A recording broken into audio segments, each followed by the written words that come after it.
Hey everyone, welcome to another video. It's been quite a while since I've been in this room, but we are here in Like-Minded Creators Studio A. Yes, before you guys even ask, the foot is fine. I am walking just fine. We're all good. Thank you for the love.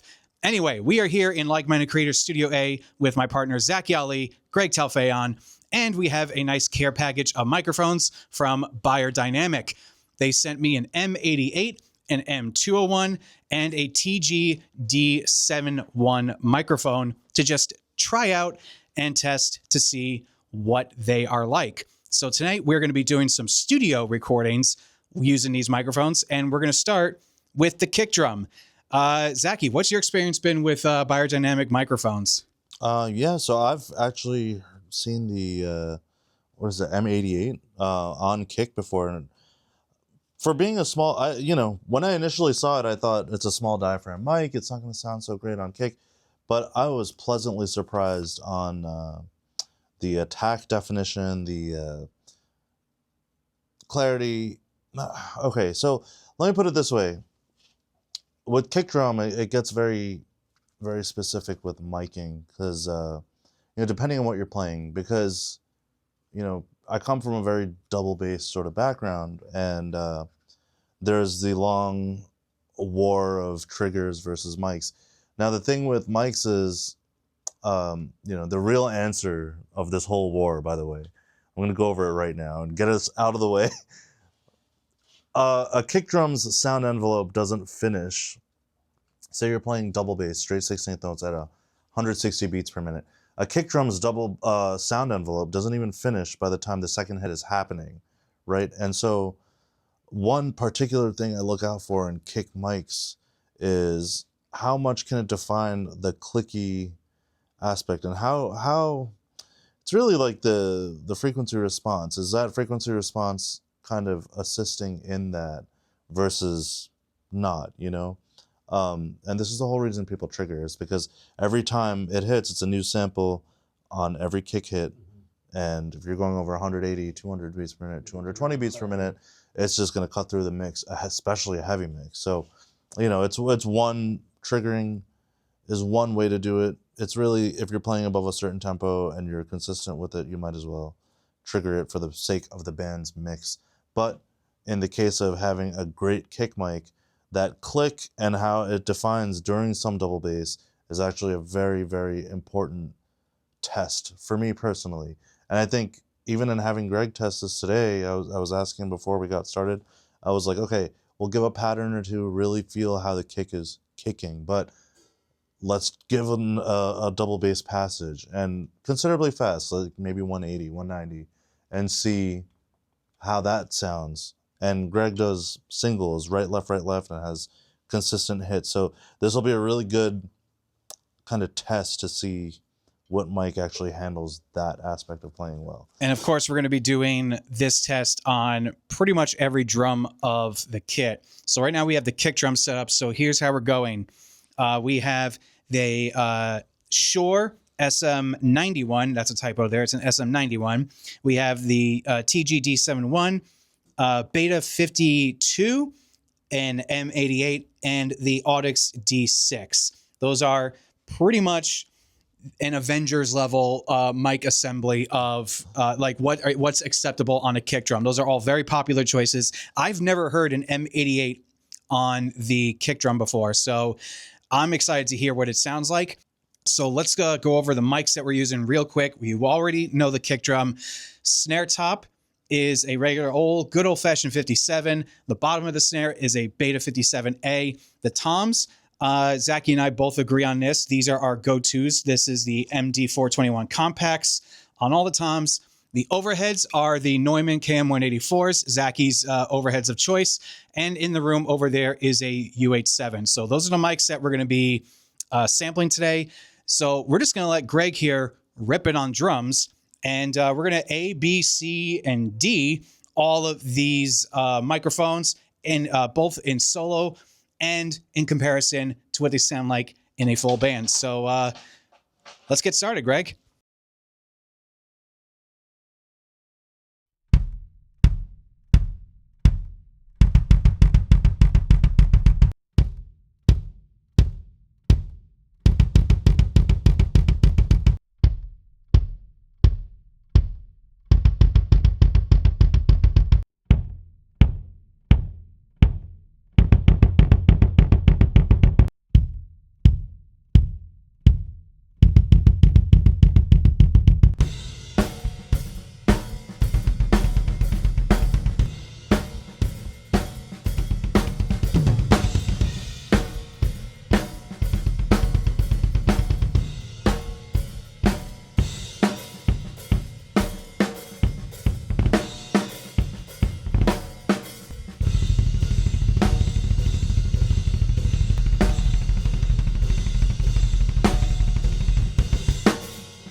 So like first impressions, I mean, it's hard to, I mean, each one has its own particular characteristic, and I mean, it also depends on what genre you guys are doing, because like if you're playing a jazz band, a classic rock type of band, a poppy type of band, or a metal band, you're going to want a different mic for a different characteristic. And also it comes down to the tuning of the instrument itself, and of course the drummer. There's so many characteristics that there's so many variables. What I meant to say, there are so many variables into how to capture a drum sound. But for this, for metal, for hard rock, I mean, it's a toss-up. I really like the TG.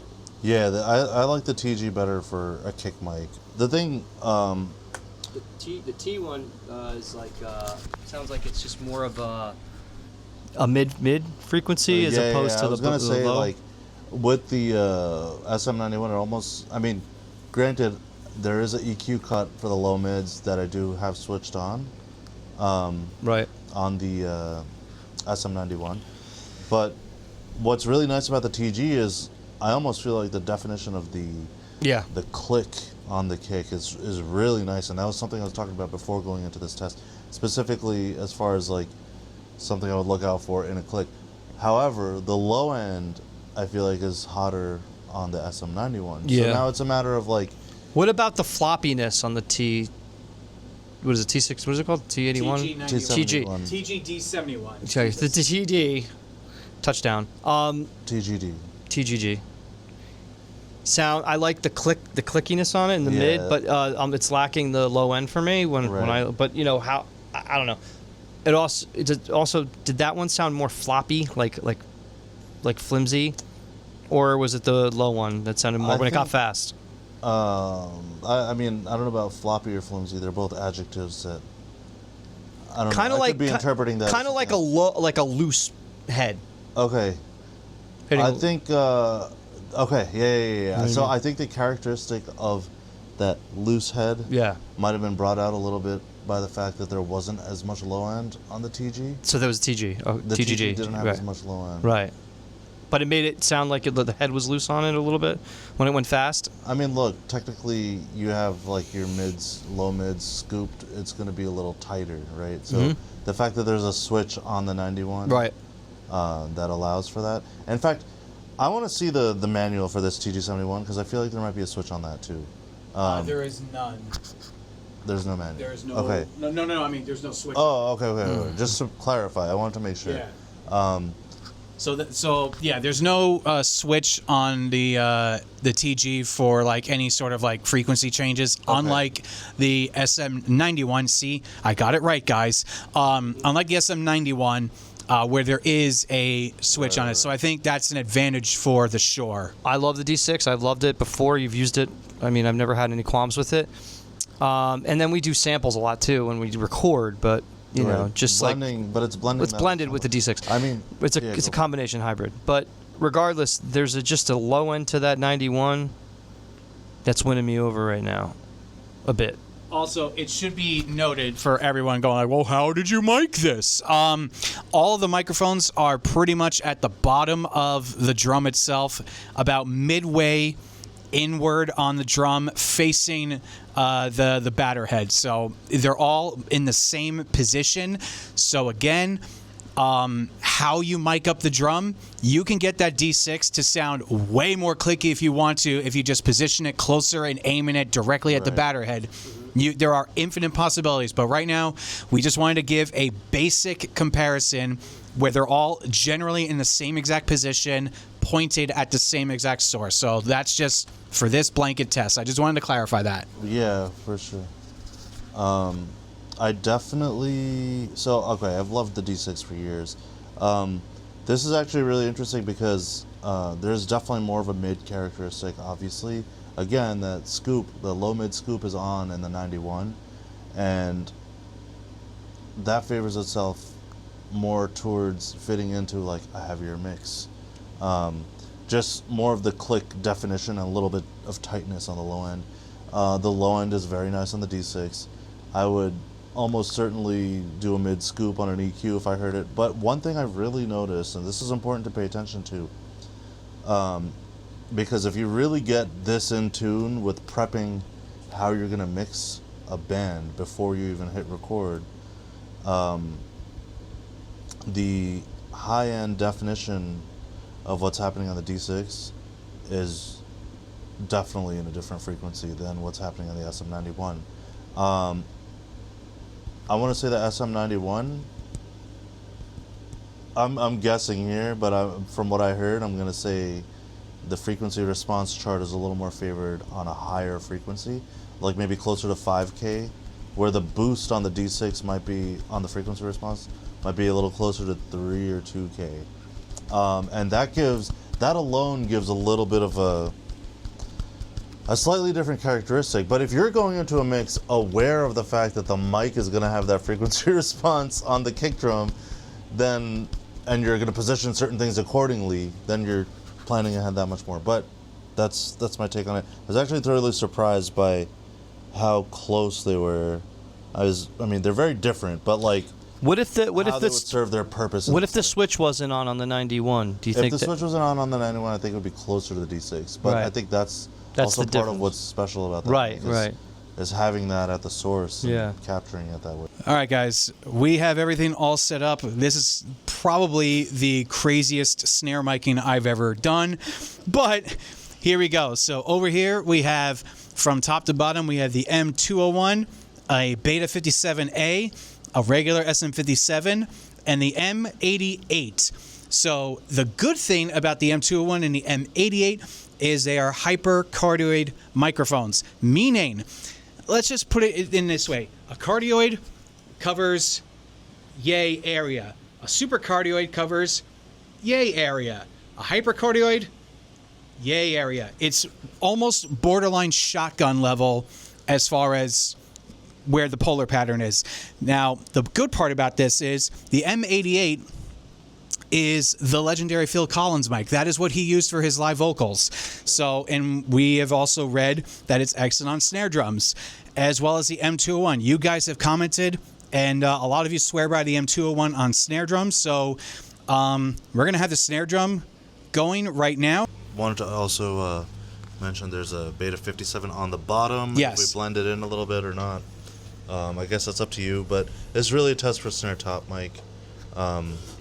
I've particularly favored the Beta 57 on snare bottom for years. Sounds great. We could blend it in to kind of show how it works with snare bottom. And we also decided that we're going to keep the Beta 91. We've all been saying it wrong. It's the Shure Beta 91A. Yeah. Again, you guys mic manufacturers, you got to come up with better names. So, the Beta 91A is in the kick drum. That's the sole microphone that's in the kick. And I think all of us collectively, prefer the Beta 91 sound overall. So that's the source that we're going with for the kick. But as you said, we have 4 different microphones on the snare drum. So, Greg, let's take it away.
I'm going to start with the 57A.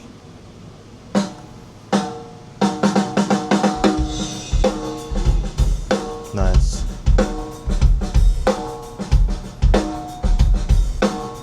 '201. Holy crap. Then the crack to it. 88. That's nice too. 57. Okay. 201.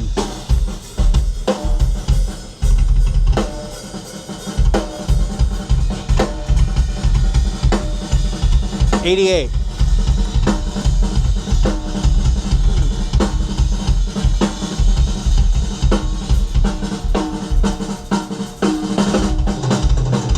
57A.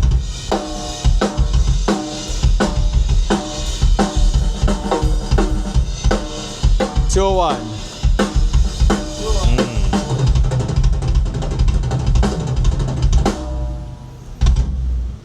Yo. Nice. I mean, as far as the first impression goes, that 201 is kicking. Yeah, that I understand. I understand now why so many of you swore by that mic. Yeah, that sounds killer. Absolutely. And I think it like almost puts the focus of what needs to be captured in snare top in a really nice way where I mean, I don't know if any of you guys have anything to say to it right off the bat. And I know this has to do with snare mic placement, but considering those are all pretty even. As far as distance, level, yeah. direction where they're pointing at, they're pretty much identical. I feel like when I say it captures more of what's needed for the mix, it's like less of the ring of the snare drum itself. Or so it's like if you capture between the edge of the head and the center, there's like that middle area which it's like really resonant. A lot of times you can get a lot of the ping where you add some compression to that and it's really going to bring it out, whereas this can kind of tame it. Yeah, at the source, which is impressive. Yeah. Yeah. So I think just naturally it would sound really good. Now on that, were we blending in any snare bottom or no? Yeah, the snare bottom was blended in. Oh, okay. Blended in. Perfect. Perfect. Yeah, from the source of it, you know, one sounded more like this head for some reason. For me, it sounds a little like I feel like it could be thinner. I like it. Like this is a thick snare drum, right? It's really good, so it might not need. Well, what's the model of the snare and what head are you using? It's a DW concrete snare. DW Collector Series concrete and what's snare. on it? It's a coated And Remo it's a sound. Remo controlled sound. Yeah, it's got a blue dot. So this is a thicker head too, right? Yeah, that's honestly it's my snare drum head of choice. What's the other one that we were using? P77. Oh, okay, I like that one too. P77 is nicer, but it's quicker attack. It might sound better on this though. That head. I think it's a little thicker. It's thicker. Yeah. I thought this was thicker. Okay, so my bad. But yeah, even a lot of it sounded even pretty much, except the 201. Do you want to hear just the snare mics? Yeah. Like just the snare mic top? Yeah. Nothing else.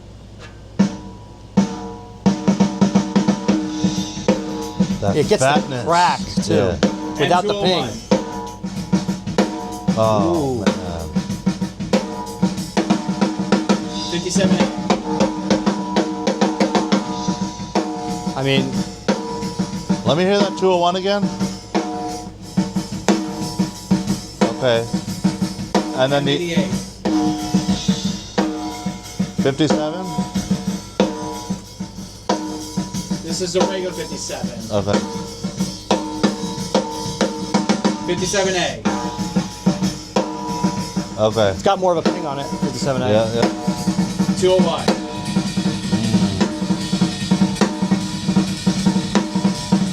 Wow.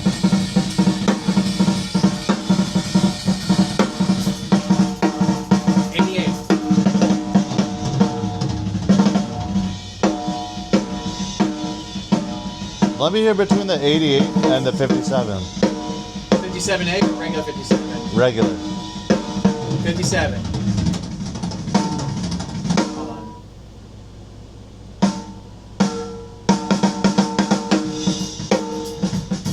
Okay, now. 88. More of a ping with the 57. Ooh. Okay.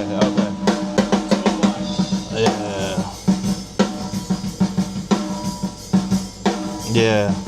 57.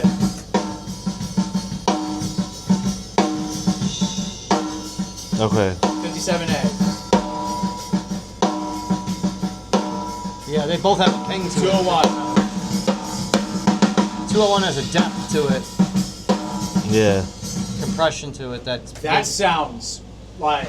The 201 has a compression to it that's getting rid of that pingy sound. I feel like. The compression brings out the pingy sound, but yeah. All right, so sorry, that's my All these have been evened on out education, to but around minus 6 dB. So plenty of headroom. You guys are going to be able to download the stems yourselves and fly with these. Here's the interesting thing. It's like I'm listening when we just singled out the snare mics.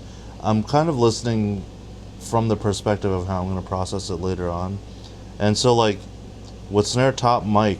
The reason why this test is really good right now is because he's actually playing cymbals around the kit. So we're not just seeing how it sounds on snare top, we're also seeing how it handles bleed from all the other sources on the other things. So like one thing I was noticing is that the 57, yeah, it is whatever, the standard mic, everybody uses it. Industry standard. It has a very good blocking characteristic, and one thing I found is after I process the snare bus, or I'll multiband compress snare top before I feed it into snare bus, where I'm compressing some of the high end to eliminate the bleed, or just compress some of the high end from the bleed, so that when I gate it on the snare bus, the gate comes out more efficient. Okay, so that's a big sentence, but the snare top mic, any of these other mics. So okay, hold on. Let me backtrack a little bit. Typically, when I use a 57, I'll boost a little bit of 8K on the way in to get a little extra crack, which in turn also brings up the cymbals. So then, if I multiband compress the high end on snare top before feeding it into snare bus to then gate it, it does a really good job, and it brings out some of the whole thing. Okay, it becomes really delicate in a sense where when you're boosting the high end, you don't want to boost too much of it because it affects how the gate works on the snare bus naturally. Now, let's take all that out of the equation and just talk about snare top mic. There's a little more bleed on all of the other mics. I think 57A is like a 57, just it has more of the bleed, and I feel like it's great for snare bottom because of that. But damn, the Beyerdynamic mics, like the characteristic of the snare itself, it sounds really, really nice. I mean, it's fat.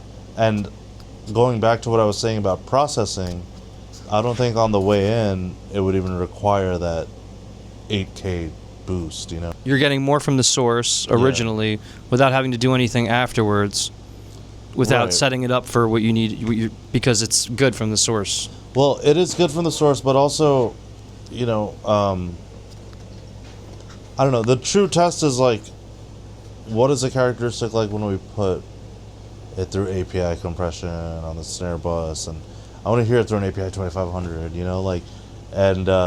and see how that brings out the fluff in some of these mics, and kind of really just, a lot of this comes down to processing, but just hearing it from the source, these Beyerdynamics are killing it. They sound really, really good. The other thing I was gonna say is there's something about the 88, the M88. That sounds really good too. Yeah. Here you go. No, it's picking me up. All right, good. There's a fatness to it. Yeah. Which again, less ping right off the bat. Like that might actually be a really nice contrast with the snare bottom on there as well. So naturally, what I was saying about multiband compressing snare top mic, I feel like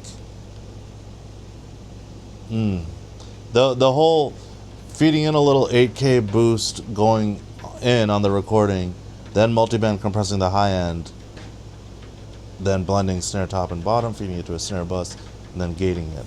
I think could be something that works really well with that mic as well, because it just has this, you feel that punch. Is it too much? I mean, I don't know. It's a matter of getting on the computer and kind of seeing what works in context of the mix, and really dialing it in. But I don't think there's any way of going wrong with any of these mics. Like, absolutely not. The last time we did a drum mic test, we only did the floor tom because that gets all of the frequency range. So I think we're going to skip miking up just these toms right here.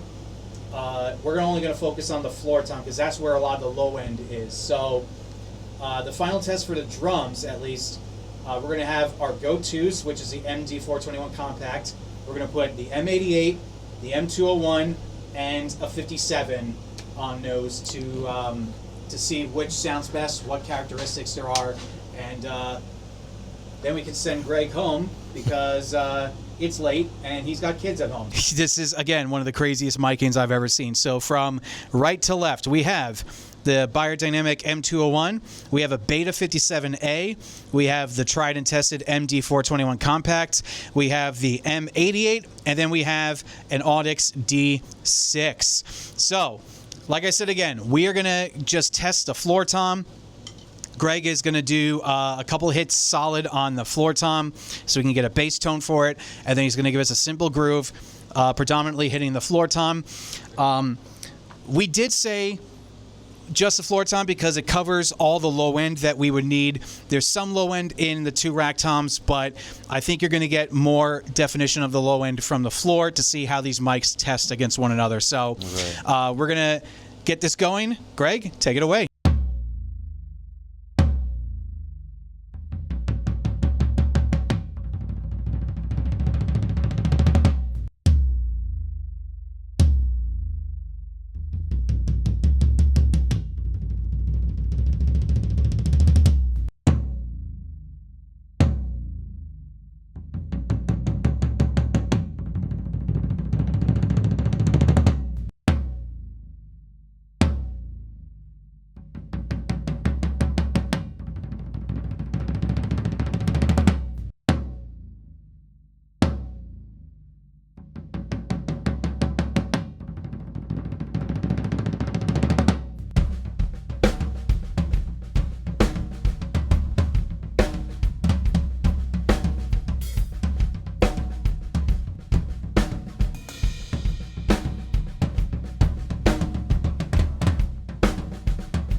This is the 57A.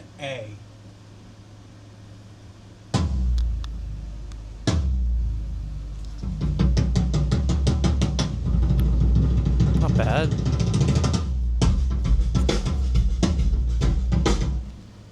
This is the M201. Ooh. Oh, wow. Ooh. Ooh. That is sexy. Oh. That's not bad. This is the M88.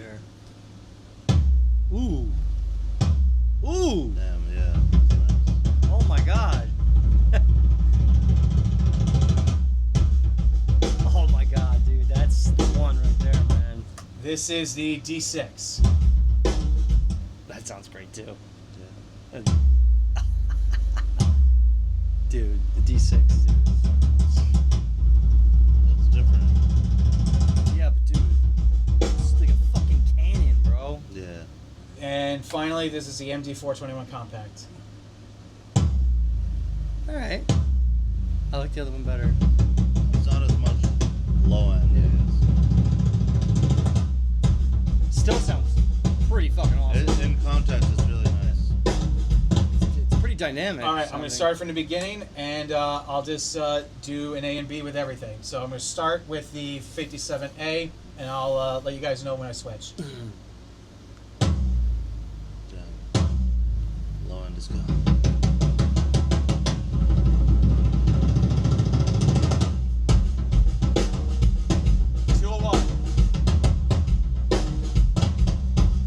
Yeah, that 201 is crazy. Yeah. 88.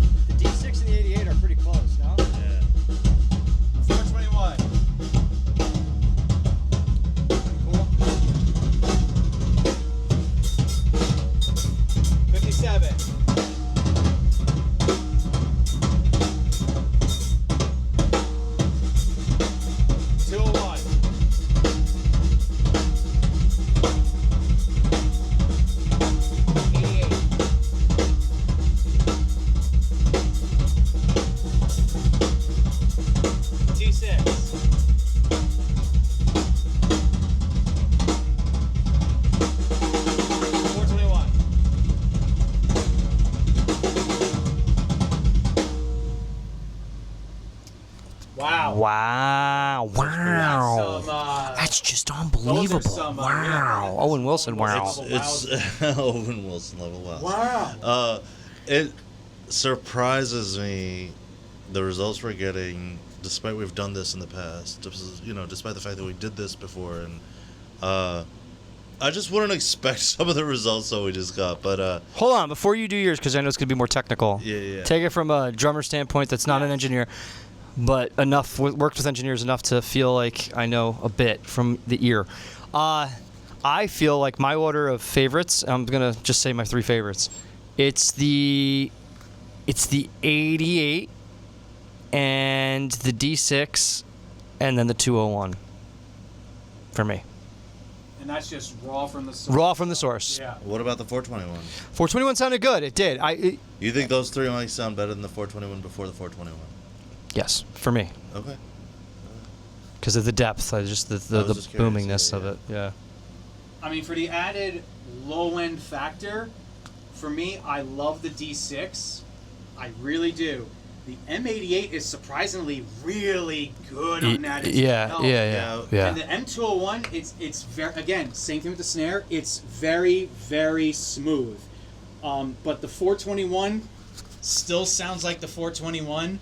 It's a nice, warm sound. Yeah, to it. I agree with. And I guess for me personally, I know this is probably going to go against conventional wisdom here.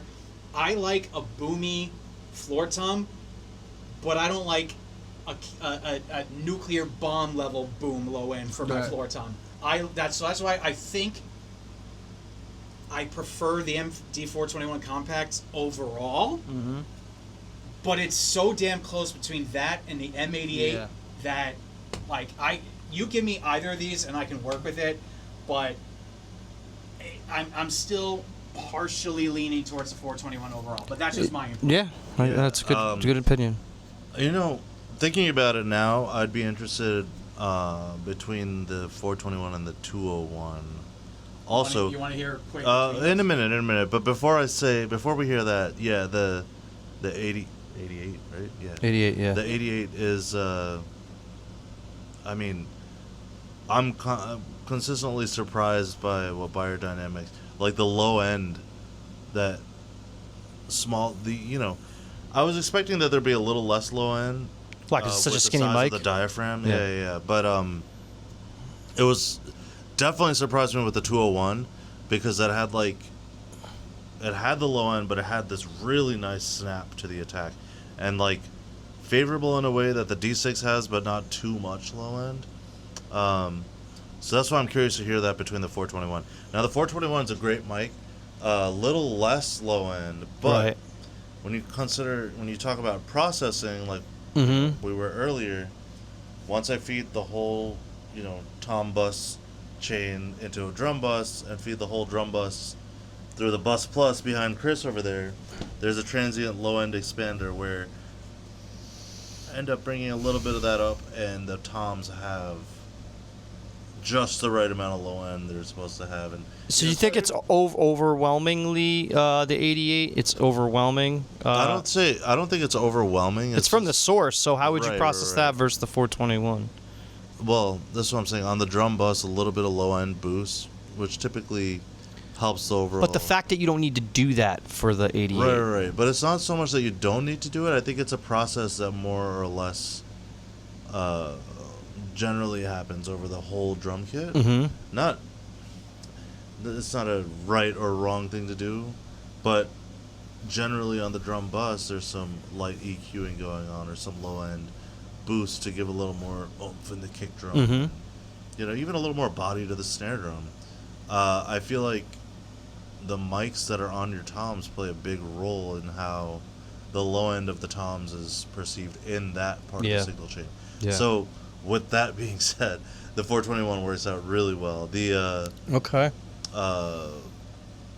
But again, I'm more of a fanboy standpoint versus an engineer standpoint. Having the low end at the source is not a bad thing, because having it there and having to cut away is better than trying to make up for something that's not there. So,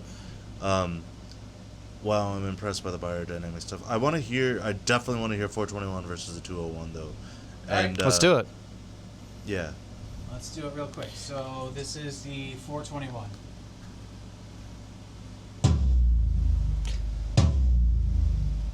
And this is the 88. 201. Oh, 201. Ooh. It's so similar. Keep it going. Keep going. 421. Now switch it to the other one. 201. Okay. It does sound There's very a similar. Little clicky, less clicky. Low end, yeah. 421. Dude, sounds really good. 201.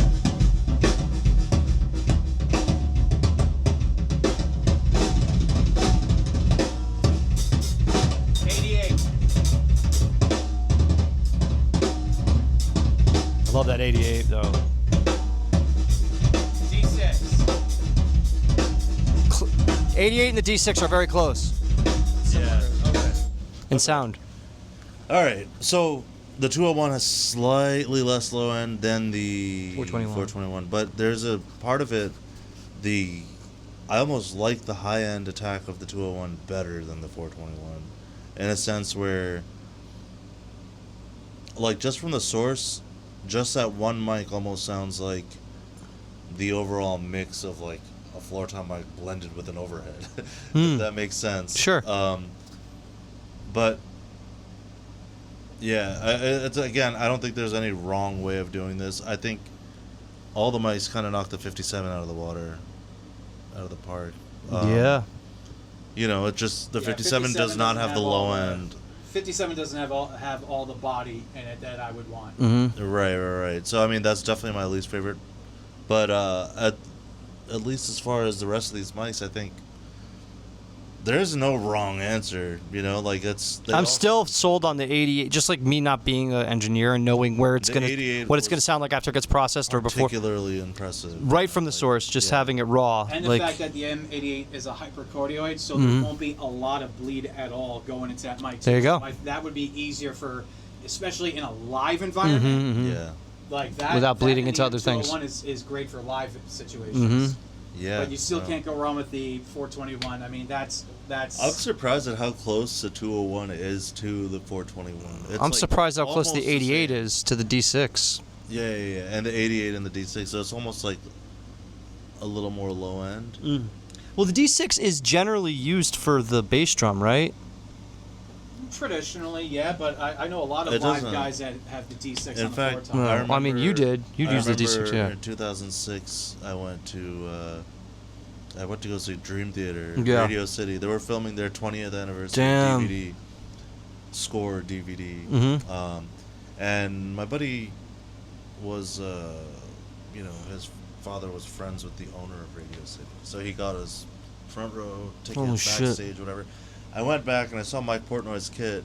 And at the time I had a D6. I was like throwing it in the kick drum, messing around with things. But I saw a D6 on the floor toms. I was like, that's so cool. Like, it has to be the best thing because it's on Mike Portnoy's drum kit. Mm-hmm. Yeah. Go figure, you put it on a floor tom, it sounds amazing, you know? So if it was on that kit, obviously it was there for a reason. And, Yeah. you know, Right. You don't fuck around. It was just a cool little story behind why I believe the 420, the D6 was such a great floor tom mic. But yeah, I think there is a lot of low end from the D6s. But again, that's not a terrible thing if you're cutting some of it out, Right. to get just the right amount. But yeah, otherwise, I think the least amount of low end I would want to settle for is probably the 421. The 201 is good too. It's very defined, but I think I just need more experience with it as far as like in the mix. But Mhm. You again, can't go wrong with. you can't go wrong with any of them. And like, if you need to just get away, yeah, thank you. We're audio guys, and I'm not talking to a mic. I think if you wanted to get away with, like, if you're on a very tight budget, Yeah. right, you can get a 3-pack of SM57s, and there are your tom mics right there. You can add samples to it to give a little more boost in low end. You can boost the low end itself if you have a good recording, or if you don't. You can EQ it and get a good sound out of it. I myself have mixed tons of drum tracks using 57s on everything. There's a reason why it's pound for pound the best microphone ever made. But if we're going if you have a budget and your budget allows you to spend a good amount of money on a new microphone. How much is an 88 or the 88 I believe retails for $400. The M88 is a $600 microphone. The M201 I believe is $400 or $500 around that area. D6 I think is like 200 something. 279 or something. A little below 300. And you can get MD421s. You can get a 3-pack for like less than $1,000. So like you really don't have. There's let me a big rephrase. Price range gap between them. Yeah. There's not that big of a price gap between these. But there is a big difference between the sound. I could imagine, like, if I were choosing Beyerdynamic all around, I would totally put the 201s on the smaller toms and do the 88 on the floor tom. I think that would be like... That has a lot more boom than I thought it would. Killer combination for toms. I mean, and I didn't even... I was not expecting the M88. How they sounded on the kick and snare, like, it was just not what I expected at all, but it would totally work. There's one more test I want to do with this, with these microphones. A very important track in the drum mix that a lot of people overlook, and especially a lot of you live guys out there, and that's the hi-hat. The hi-hat, along with the kick and snare, is like the backbone of your drum track. So I think what we're going to do, I have my go-to hi-hat mic for the longest time is the Octava MK012. I want to see how that mic sounds compared to the Beyerdynamics along with my Lewitt. So we got one more test, and that concludes our drums for the day. All right, guys, so we have everything set up on the hi-hat.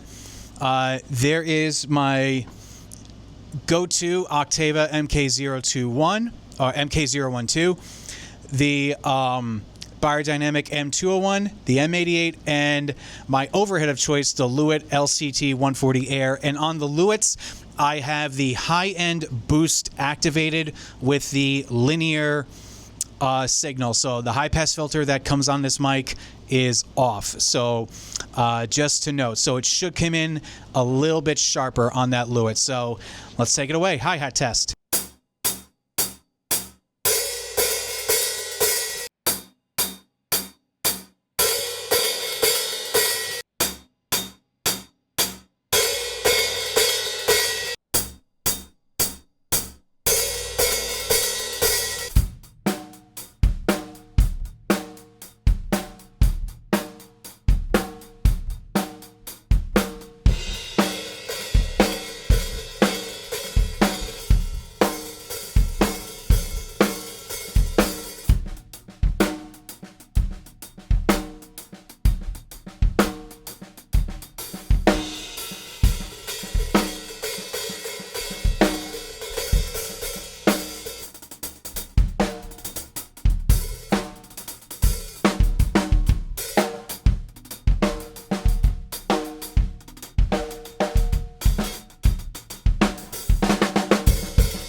Isolated. Next is the 201.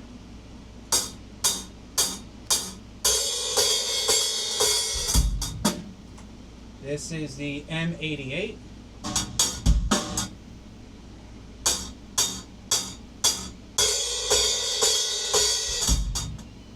And this is the Octava.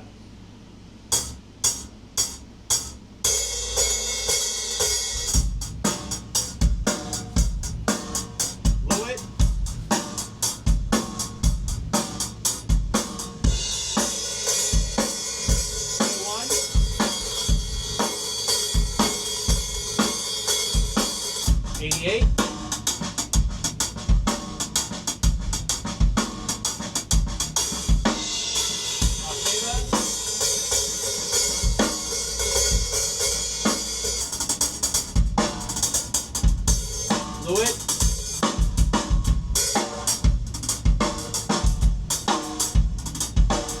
201.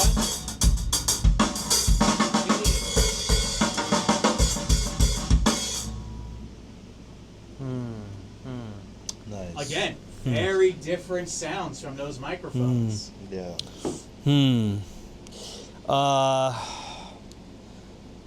As a non-engineer Yeah. drummer, what's sticking out to you?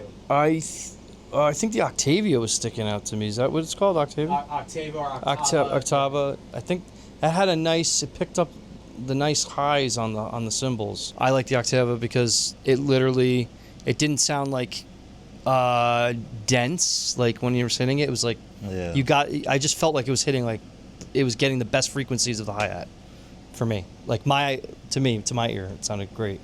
The next one would be the 88. The M88 has been like a surprise microphone. This whole thing. It's been really good on anything. It's pretty awesome.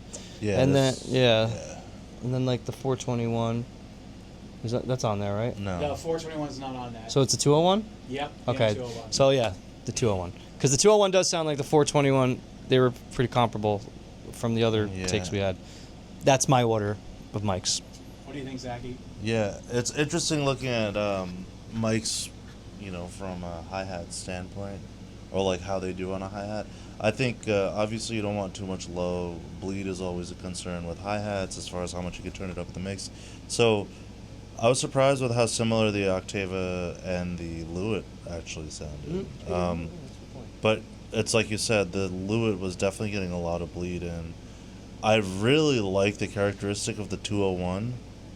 But my biggest concern with it is how much crack it's giving the snare being on the hi-hat.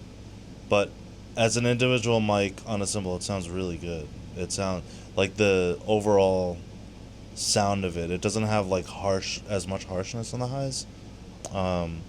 It's just like a overall frequency range. But so the 88, I don't know if it has, like, you could almost hear like the pressure of when the stick is hitting it more. Like there's like a certain sound, like almost like the chick sound of the hi-hat, where but it is not as defined on the high end. But that's not to say that this is an incorrect mic to use in the hi-hat. I think depending on the setting, it could be very beneficial to actually use that for something with a more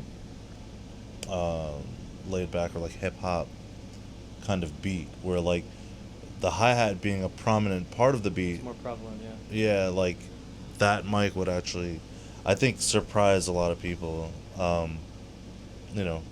Overall, generally, I'm not the biggest fan of having too much hat in the drum mix, anyways. I guess it's a nice option to have. I've used a couple different mics over the years. I mean, I think either of the three would serve its purpose well. The 88 is really good, but I think I would use it more for like I was saying, like a specific kind of situation. So. Right. Nice. By the way, Greg. What do you think? We have been using this kit all night. Yeah. Go over it. What is the make, model, heads, whatever? It's a Tama Star Classic birch babinga. So it's babinga birch and birch wood. You have your 10, your 12, and your 16. Pretty standard sizes. It was a 22 by 20 kick right here. I think. Yeah. So and the heads are Evan G2s, I think. Zach? No, EC2. EC2. Clears. Yeah, EC2 clears. They're pretty awesome. I like Remo too. Remo's awesome. I like the clear ambassadors too. But these seem to, I've been sticking with these for years, so I'm staying with them. It's a fantastic kit. Tama, all drum companies have these kits. I'd say it's comparable to like a Pearl Master series, right? Or is this? Are you sure this is a blend of birch and babinga, or is it just babinga? It's a birch babinga. Okay. Yeah. Okay. That's what the kid told me anyway. He could be lying. But regardless, these things they crack, and then with the mics, the proper mics, I mean, this is what you get. So